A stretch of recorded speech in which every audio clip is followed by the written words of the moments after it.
ननकाना साहिब से अहमद निसार की रिपोर्ट के मुताबिक गुरु ग्रंथ के पहले प्रकाश के 419 साल मुकम्मल होने पर गुरुद्वारा जन्म स्थान में 3 रोज़ा तकरीबात जारी थीं।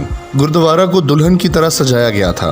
अंदरूनी मुल्क से सिख यात्री तकरीब में शिरकत के लिए ननकाना साहिब पहुंचे थे। सिख मजहब के बानी बाबा गुरु नानक देव जी के ग्रंथ साहिब के पहले प्रकाश के 419 साल मुकम्मल होने पर 3 रोज़ा तकरीबात गुरुद्वारा जन्म स्थान में जारी थीं। गुरु ग्रंथ साहिब के मुकम्मल होने पर पहली बार खोलने की याद में मनाया जाता है। आज गुरु ग्रंथ साहिब को नगर कीर्तन जुलूस की शक्ल में गुरुद्वारा बालीला से मखसूस पालकी में रखकर गुरुद्वारा जन्म स्थान तक लाया गया और नगर कीर्तन का ये जुलूस गुरुद्वारा जन्म स्थान में भूख की रस्म के साथ ये 3 रोज़ा तकरीबात इख्तिताम पजीर हो गईं।